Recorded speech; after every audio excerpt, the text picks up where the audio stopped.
Eh di lang daw. Eh, nag-aabot. Parang ka naman. Eh paano ba? Hindi gano'n. Eh di, langgam.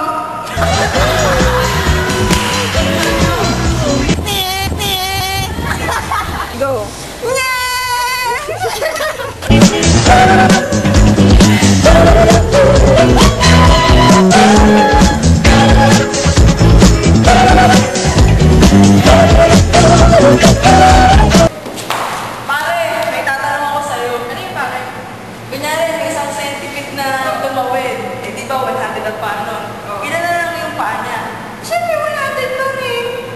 Mawid na. Hindi, 99. Bakit? Eh, syempre, na tumatagin siya, gumanto siya. Ngi, ngi, ngi. Eh, paano naman kung tumawid siya, may tayo siyang nakita? Ilan na lang ang paa niya? Di 99 kasi sabi na gumanto na eh. Eh, hindi. May tayo niyang nakita eh. Iba naman, gumanto naman siya. 98 ang sagot. Bakit? Gumanto siya eh.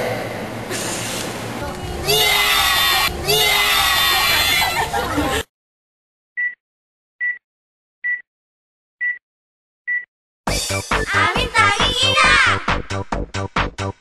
Mahal namin siya! Amin tanging ina! Mahal namin siya! Mula nang mabiyuda sa tatlo kong papa, pati maging ama, ay pinapilan ko na sa anak kong San Lucena. Diyos ko po nakakaloka ang aming tanging ina. Aming tanging ina! Mahal namin siya! Aming tanging ina! Mahal namin siya! Ang bahay ang dumi, tambak pa ang laundry, magluluto pa ako ng hapunan. Pero fine, it's okay, wala akong masin. Teka, magbubunot pa ako ng floor. Ha? Naku, nakakahay, it's a blessing in the sky.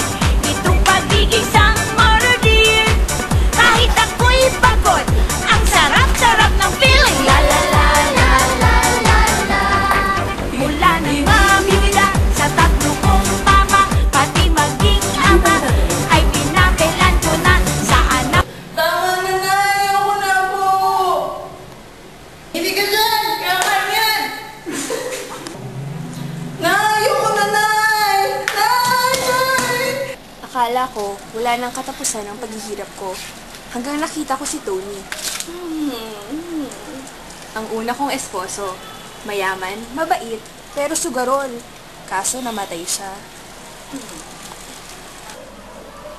Siya ang second husband ko, si Alfredo.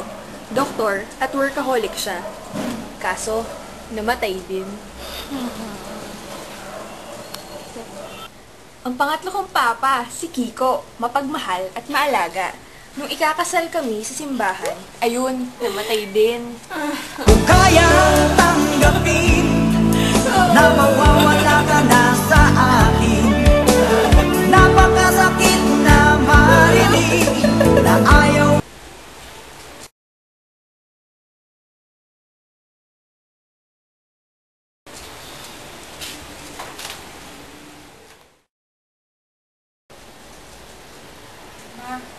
Mag-aasawa na ako. You made me believe na mahal mo kami, na hindi mo kami iiwan. Sarili mo lang iniisip mo. Ma, wala ka lang sa mga nangyayari. Wala kang karapatan sabihin kung anong dapat kong gawin. Ina lang kita. You're right. You're absolutely right. Yan lang naman ang tingin niyo sa akin eh. Tagaluto, taga-plancha, taga-inis ang tenga niyo. Taga-iskis ng mga libag niyo. I was never your mother. I'm just your maid. Anak, pasanda ang trabaho mo na yan ha. Bakit ka ba nag-resign? Ma, panyas graduate ako. I want to express my feelings through paintings. Yan ba talaga gusto mo? Opo, ma. Sige, supportahan kita. Salamat. Ako na ba? Ako na ba?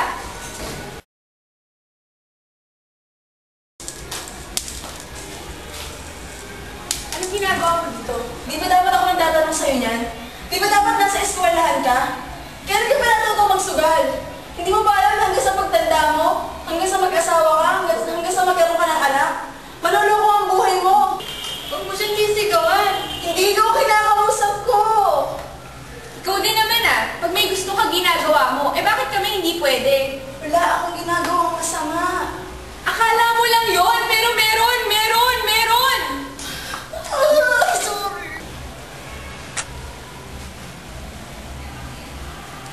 Sorry. Mahal ulit iso, ang ganda diba?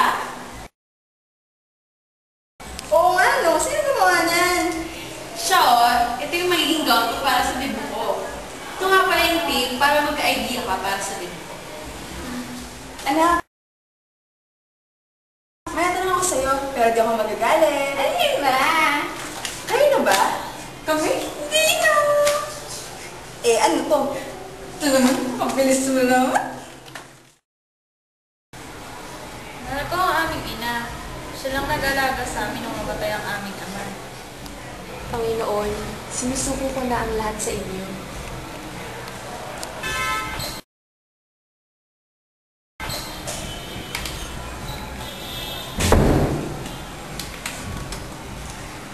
Hindi ba siya nalilito?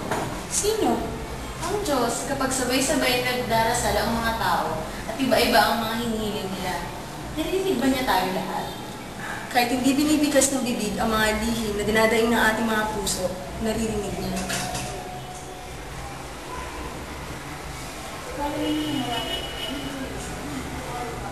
Nawawala si Tenten! Tenten! Tenten! Tenten! Nay! Ano ka ba? Di ba binis Tenten? Ay, wala